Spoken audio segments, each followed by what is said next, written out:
नमस्कार, मैं चिराग जैन और आप देख रहे हैं अपना पसंदीदा चैनल द राजधानी। दोस्तों, आज आप सभी को बताते हुए मैं बेहद खुश हूं क्योंकि आपके लगातार प्यार और सपोर्ट के कारण आज हमारे चैनल के जहां एक और 3 लाख सब्सक्राइबर और यूट्यूब पर 11 करोड़ से ज़्यादा व्यूवरशिप हुई, तो वहीं आज हमने आप सभी के लिए एक स्पेशल प्रोग्राम स्टार्ट करने का भी सोचा। जी हाँ, अब से आपको अपने चैनल द राजधानी पर देखने को मिलेगा special interview with Chirag Jain, जिसमें हम बात करेंगे अलग अलग क्षेत्र के महान दिग्गजों से, महान व्यक्तियों से, और सीधा हम आपको उनसे मिलवाएंगे। इसी कड़ी में आज हम बात करेंगे भारत के जाने माने लेखक और जागृत यात्रा के संस्थापक शशांक मणि जी से। शशांक जी, आपका सबसे पहले हमारे चैनल द राजधानी पर स्वागत है। आज आपको जानकर ये भी खुशी होगी कि हम हमारे चैनल पर एक special programme, special interview with Chirag Jain करना स्टार्ट कर रहे हैं, जिसमें हम अलग अलग क्षेत्र से जुड़े महान शख्सियतों को और आप जैसे सफल व्यक्तियों को बुलाएंगे, आपसे बात करेंगे और सीधा अपने व्यूवर से मिलवाएंगे। तो आपका हमारे चैनल पर स्वागत। धन्यवाद, इसके लिए बहुत बहुत बधाई आपको और साधुवाद। धन्यवाद सर। शशांक जी, मैंने आपके बारे में जहाँ तक मैंने आपके बारे में सर्च करा तो मुझे पता चला कि आप सिर्फ एक लेखक नहीं हैं, आप एक महान समाज सुधारक हैं, जिन्होंने भारत के 50 वर्ष आज़ादी के पूर्ण होने पर एक भारत यात्रा, रेल यात्रा आपने निकाली, जिसमें करीबन 200 युवाओं ने भागीदारी ली और ये रेल यात्रा 7000 किलोमीटर तक चली। 12 जगहों पर आपने भ्रमण किया। तो सबसे पहले 1997 की इस अपनी यादगार यात्रा के बारे में आप हमें बताइए सर। देखिए, 1997 जब भारत अपनी 50वीं वर्षगांठ मना रहा था तो एक बहुत अच्छा जज्बा था, क्योंकि भारत उसके पहले ऐसा देखा जाता था दीनहीन है, लेकिन उभरा नहीं था उस समय। मोबाइल फ़ोन भी कुछ चंद थे। तो उस समय हमने ये सोचा कि अगर भारत के भविष्य को अच्छा करना है तो उसके अतीत को न देख के हम लोग भविष्य के बारे में सोचें। इसीलिए हमने बोला भविष्य में कौन रहेगा, लड़के लड़कियां रहेंगे जो कि नवयुवक हैं, तो उनको लेके हमने भारत का भ्रमण किया। एक 22 दिन की यात्रा चलाई, उसका नाम था आज़ाद भारत रेल यात्रा। उस यात्रा का ध्येय था discover the future of India. तो हम लोग ने उस समय वह सपने देखे जो आज लगभग भारत साकार कर रहा है। बड़ी जीवंत यात्रा थी, उसमें कई कठिनाइयाँ भी मुझे मिली। इसी का वृत्तांत मेरी जो किताब है भारत एक स्वर्णिम यात्रा, जो अभी गरुणा प्रकाशन ने प्रकाशित की है, उसमें है। आप सब पढ़िए, उसमें जानेंगे। शशांक जी, हम बात 25 साल पहले 1997 की कर रहे हैं, आपकी एक यादगार यात्रा जिसमें 200 युवाओं ने भागीदारी की थी। उसमें आज 25 साल बाद कई ऐसे भी व्यक्ति है जो देश और विदेश में नाम रोशन कर रहे हैं। तो उन 200 युवाओं में कुछ ऐसे भी लोग थे जो आज एक बड़े लेवल पर है, तो आप उनके बारे में हमें बताइए कि वो उस समय कौन कौन आपकी यात्रा में सम्मिलित हुए थे। देखिए, मेरे हिसाब से सब 200 लोग अच्छा काम कर रहे हैं। कुछ देश के लिए काम कर रहे हैं, कुछ समाज के लिए काम कर रहे हैं, कुछ कॉर्पोरेट सेक्टर में हैं। 1-2 लोगों का नाम मैं आपको बताता हूँ। एक कार्तिक रमन्ना थे, उस समय आए थे। आज की तारीख में वो ऑक्सफोर्ड यूनिवर्सिटी में एक बहुत बड़ा विशाल का ब्लवाटनिक गवर्नमेंट स्कूल है, उसके डीन हैं। अच्छा। हार्वर्ड से उन्होंने अपनी पढ़ाई करी, हार्वर्ड से उन्होंने अपनी आखिरी में तालीम की, MIT और हार्वर्ड से, और करीब 3 साल से वहाँ के डीन हैं। एक लेडी हैं गीतांजलि बैनर्जी, जो कि आजकल एक बहुत अच्छी वाइल्ड लाइफ की वो कंजर्वेशन में हैं। एक हैं अंशुमन सरकार, जो कि बहुत अच्छा काम कर रहे हैं आपके ही एरिया में, जो कि प्रेस में हैं। एक हैं सुभाषीष सरकार, जो कि एक बहुत बड़ी कंपनी में काम कर रहे हैं। तो मेरे हिसाब से उन 200 लोगों के जीवन में जो यात्रा हुई, उससे बहुत बदलाव आया और उससे बहुत लोगों को प्रभावशाली एक अनुभव हुआ। 1997 में आपकी यादगार सफल यात्रा रही और आज जितने भी लोग उससे जुड़े थे अलग अलग सेक्टर में, जैसा कि आपने कहा, सफलता से अपना काम कर रहे हैं। उसके बाद आप रुके नहीं। 2008 में आपने जागृति यात्रा प्रारंभ की, जिसमें आप देश के युवाओं को जोड़ते हैं और भारत की संस्कृति को बताने के लिए, भारत के इतिहास को बताने के लिए आप रेल यात्रा निकालते हैं। तो जागृति यात्रा क्या है और जागृति यात्रा में कौन कौन जाते हैं, कब स्टार्ट होती है ये यात्रा और कब इसका अंत होता है, इसके बारे में आप हमें बताइए। तो पहली बात तो जागृति यात्रा का जो ध्येय है वो थोड़ा अलग था, क्योंकि हमने उस समय 2008 में जब शुरू हुई और हर साल चल रही तब से, उसमें हमने ये सोचा कि किस प्रकार छोटे गांव शहरों में, जो द्वितीय तृतीय श्रेणी के जो हमारे ज़िले हैं, उसमें हम लोग उद्यमिता का प्रवाह करें। और उसमें जो मेरी इस कल्पना है कि भारत एक पिरामिड नहीं है कि कुछ अमीर हैं और कई गरीब हैं। भारत एक हीरा है जिसमें कुछ अमीर हैं, कुछ गरीब हैं, और मध्य भारत में न तो बहुत अमीर हैं न बहुत गरीब हैं। तो इस हीरे के आकार के भारत की खोज में वह यात्रा का गठन हुआ। उसमें 500 लोग चलते हैं, उसमें कम 10,000 लोग लगभग अप्लाई करते हैं, 4,000 अच्छे एप्लीकेशन होते हैं, 20 से 27 साल की उम्र होती है। उसमें से करीब 75 ऐसे लोग होते हैं जो फैसिलिटेटर्स कहलाते हैं, जो और बड़ी उम्र के होते हैं, जो 1:6 के रेशियो में हम लोग अपने यात्रियों के साथ भेजते हैं। और बाहर पूरे देश भर से लोग आते हैं, हर प्रांत से लगभग आते हैं। और ये बड़े दिलचस्पी की बात है कि 40 लोग लगभग बाहर से भी आते हैं। इंटरनेशनल यात्री जो लाते हैं वो कायल हो जाते हैं पूरे भारत के लिए। और ये यात्रा 12 जगहों पे जाती है, 15 दिन की यात्रा होती है। 24 दिसंबर को हर साल चलती है और 8 जनवरी को मुंबई में ही ख़त्म होती है। मुंबई से चलती है। इसका लगभग रूट है दक्षिण कन्याकुमारी, फिर उसका मदुराई, फिर बेंगलोर, फिर चेन्नई, फिर विशाखापट्टनम, फिर उसके बाद बहरामपुर, नालंदा। देवरिया ही एकमात्र जगह है जहाँ पर ये पूरी ट्रेन एक रात रुकती है, अन्यथा हम लोग रात में ही ट्रेन में सोते हैं। और देवरिया से दिल्ली, तिलोनिया, साबरमती जहाँ वैलिडिक्टी होता है, और वापस मुंबई। बड़ी रोमांचक यात्रा है, पिछले कई सालों से चल रही है। मैं चाहता हूँ कि जो भी इस प्रोग्राम को देख रहा है अवश्य अप्लाई करे। बहुत सिंपल एप्लीकेशन है, किसी भी एजुकेशनल क्वालिफिकेशन की ज़रूरत नहीं है आप लोगों को। अगर आपके पास देश बनाने का हुनर है, आपके पास जज्बा है कि एंटरप्रेन्योरशिप करें, अगर आप बड़े शहर से हैं तब भी आप स्वागत है, लेकिन अगर आप छोटे गांव शहर से आपका ज़्यादा स्वागत होगा। आप लोग अवश्य आवेदन दीजिए www.jagriti-yatra.com पे, हिंदी या अंग्रेज़ी में आप लोग आवेदन दे सकते हैं। आपकी इसी निस्वार्थ सेवा और आपके जज्बे को देखते हुए ना सिर्फ भारत के राष्ट्रपति बल्कि भारत के बड़े बड़े उद्योगपति, राजनेता, वो भी आपका बहुत आदर करते हैं। हमें पता चला कि राष्ट्रपति रामनाथ कोविंद ने भी आपको राष्ट्रपति भवन में बुलाया था और आपका सम्मान किया था। आपकी रेल यात्रा के बारे में भी उन्होंने पता किया था। तो आपका राष्ट्रपति भवन में अनुभव कैसा रहा और क्या क्या बात आपकी हुई, हमारे दर्शकों को आप ये बताइए, क्योंकि बहुत रोमांचक था कि एक लेखक इतना बड़ा काम कर रहा है जिसे भारत के राष्ट्रपति और प्रधानमंत्री खुद सराह रहे हैं। तो वो अनुभव आपका कैसा रहा, आप हमारे दर्शकों को ये बताइए। देखिए, 2017 में हम लोग गए राष्ट्रपति भवन, हमारी 10वीं वर्षगांठ थी, और भारत की स्वतंत्रता की वो 70वीं वर्षगांठ थी 5 साल पहले। तो ये बहुत रोमांचक समय था। तो राष्ट्रपति, आदरणीय राष्ट्रपति उस समय रामनाथ कोविंद जी ने, उन्होंने हमको बुलाया। हम लोग 500 प्लस 100 और लोग थे, 600 लोग गए।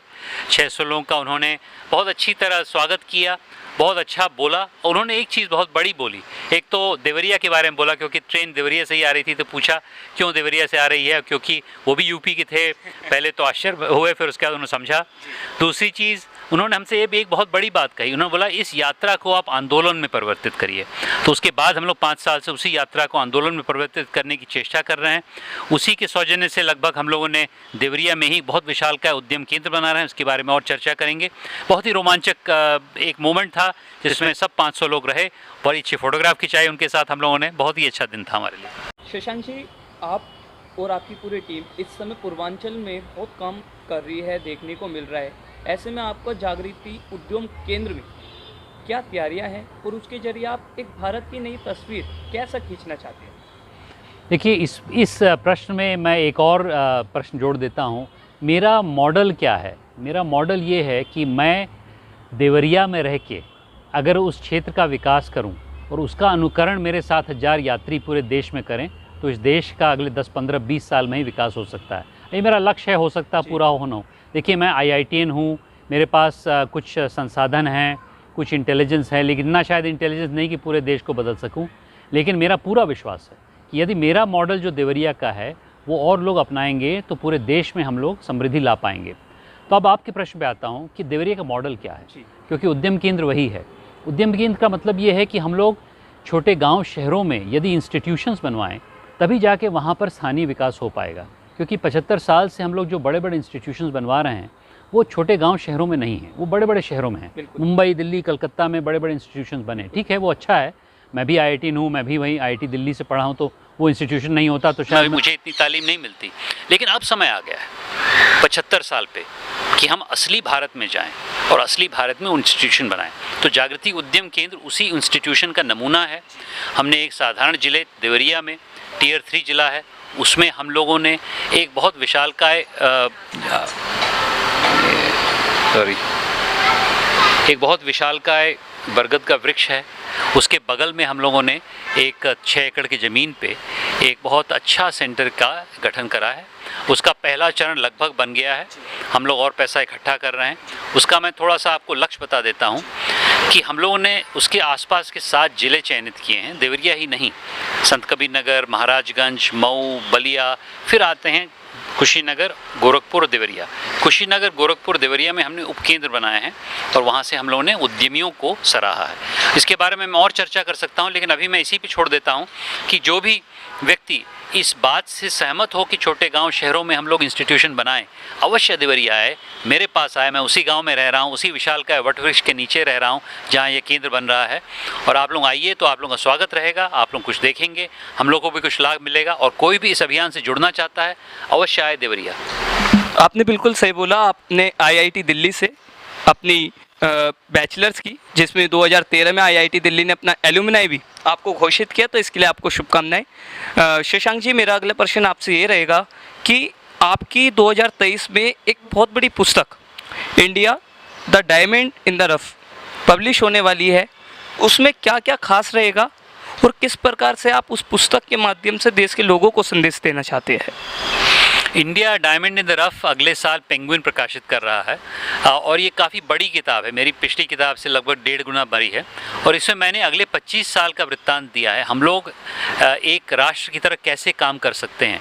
और मेरे जो 14 साल का अनुभव है, पूरे देश का भ्रमण करके 8000 किलोमीटर हर साल मैं चलता हूँ, 7000 लड़कों और लड़कियों को तैयार किया है, उससे जो मुझे अनुभव मिला है, और उसी के साथ साथ जो देवरिया में पिछले 4 साल से हम लोग काम कर रहे हैं, पूर्वांचल में काम कर रहे हैं, उससे जो अनुभव मिला, उसी का निचोड़ है ये किताब। लेकिन ये किताब आज की किताब नहीं है, किताब अगले कई सालों तक चलेगी, क्योंकि इसमें मैंने जो हीरा के आकार का भारत है उसके बारे में वर्णन किया है। और मैं चाह रहा हूँ कि उसमें जो लोग पुस्तक पढ़ें, उसमें शाइन करने, उसको हीरे को चमकाने की जो ज़रूरत है, उसके ऊपर काफ़ी चर्चा है। उसमें हमने करीब 4 सेक्शंस लिखे हैं, युवाओं पर, महिलाओं पे, उद्यमिता पे बहुत प्रकाश डाला गया है, आगे चल के हम कैसे करें। एक कंपैरिजन मैंने किया है भारत के और चाइना का। तो इस प्रकार से रोमांचक किताब है और एक तरह से सरल तरीके से लिखी गई है। मैं एक ही चीज़ कहूँगा, जब हमारा हीरा कोहिनूर भारत से ले गया, उस समय हमारी जीडीपी, विश्व की जीडीपी में सबसे बड़ा अनुपात था। तब से हमारा भारत धीरे धीरे नीचे गिर रहा है। मेरा पूरा विश्वास है कि इस किताब से और इस अभियान से, जिसमें कि भारत का हीरा नुमा जो आकार है उसको हम लोग खोज रहे हैं, हमारी जीडीपी फिर वापस बढ़ेगी, वापस भारत उस ऐसे स्तर पे आएगा कि विश्व गुरु के नाम से अवश्य जाना जाएगा। आपने मेरी तमाम बातों का अच्छे से जवाब दिया। भारत को लेकर के आपकी जो दूरदर्शी सोच है, हम सब भारतीयों से प्रभावित है। और ज़रूर भारत का युवा आपसे ये लास्ट में ज़रूर सुनना चाहेगा कि आप भारत के युवा को एक नए भारत के निर्माण के लिए आगामी 25 वर्ष बाद, जब 2047 में हमारा भारत 100 वर्ष आज़ादी के पूर्ण करेगा, उसके लिए आप हमारे युवाओं को क्या संदेश देना चाहेंगे कि वो भी अपने राष्ट्र के निर्माण में भागीदारी कर सके? एक तो मैं कहूँगा युवाओं को कि आज का समय भारत में जीवंत होने का सबसे बेहतरीन समय है। भारत विश्व का एक ऐसा अनोखा देश है कि 75 साल की डेमोक्रेसी के बाद अब हमें कोई तनाव नहीं सहना पड़ रहा है। हम स्टेबल हैं, मैक्रो इकोनॉमिक सिचुएशन है, हमारी डेमोग्राफी अच्छी है अभी। और इससे सबसे पहले तो ये मैं आपको बोलूँगा। दूसरी चीज़, उद्यमिता का मार्ग अपनाइए। उद्यमिता का ये मतलब नहीं कि सिर्फ आपको कंपनी खड़ी करनी है। अगर आप गांव में हैं, आप छोटे शहर में हैं, बड़े शहर में हैं, आप अपने क्षेत्र को आगे बढ़ाने के लिए करिए। उद्यमिता का ये मतलब नहीं कि बड़े बड़े शहरों में भाग के आप लोग छोटे छोटे जॉब्स कर रहे हैं। अपने आप सक्षम होइए, औरों को जॉब दीजिए। और इसके लिए अगर आप चाहते हैं तो जागृति यात्रा में आइए, उसमें हम लोग इसी का प्रशिक्षण देते हैं। तीसरी चीज़, देखिए संभावना हर समय नहीं रहेगी, आखिरी मौका है। अगले 15 साल में, 20 साल में हमने देश नहीं बनाया तो आने वाली पुश्तें हमें नहीं माफ़ करेंगे, आपको नहीं माफ़ करेंगे। तो ये आखिरी मौका हमारा। जैसे कि गांधी जी ने बोला था, पहले डू और डाई, हम लोग का डू और डाई मोमेंट अभी है। और आदरणीय प्रधानमंत्री जी ने 15 अगस्त को, मैं था अपने रेड फोर्ट की प्राचीर पे मैं था, उस समय उन्होंने बोला अमृतकाल का जो महोत्सव है उसको मनाने के लिए सबको आगे बढ़ना पड़ेगा, इसको आप लोग अपनाइए। और अंत में कहता हूँ, अपने अंदर की ऊर्जा को जगाइए। विवेकानंद ने बोला था कि आपके अंदर एक अनोखा इंसान बैठा हुआ है। ठीक है, पाश्चात्य सभ्यता है, औरों की सभ्यता है, अपनी सभ्यता को अपनाइए, अपने आप को पहचानिए। आपकी पहचान में, आपकी ऊर्जा में ही इस देश की ऊर्जा निहित है। जब आप लोग चलेंगे, एक रिपब्लिक बनेगा, सब लोग एक साथ जुट के चलेंगे, सबका प्रयास होगा, तो मेरा पूरा विश्वास है कि देश सुनहरे मौके पर पहुंचेगा। शशांक जी, हमारे चैनल के special interview with Chirag Jain में आपने मेरे सभी सवालों का अच्छे से जवाब दिया। देश के युवाओं के सामने, देश के नागरिकों के सामने जो आपके एक नए भारत को लेकर के ध्यान है और आप उस पर काम कर रहे हैं, ज़रूर युवा समझेगा और ज़रूर युवा भारत का एक नए भारत के निर्माण में अपनी साझेदारी देगा। यह हम अपने चैनल के माध्यम से कहना चाहते हैं। आपका बहुत बहुत शुक्रिया। धन्यवाद और आप लोगों के साधुवाद इस नए चैनल को आगे ले जाने के लिए। धन्यवाद सर। तो आपने सुना, शशांक मणि जी ने आप सभी को एक नया संदेश दिया है कि यदि आप भारत के तस्वीर को आगामी 25 वर्षों में और ज़्यादा सशक्त करना चाहते हैं, एक नए भारत का निर्माण करना चाहते हैं, तो जागृति यात्रा से जुड़िए और जागृति यात्रा से जुड़कर तमाम भारत के विषयों को लेकर के आप चलिए, जिससे एक नए भारत का निर्माण हो। कैमरामैन प्रिंस के साथ चिराग जैन, दिल्ली।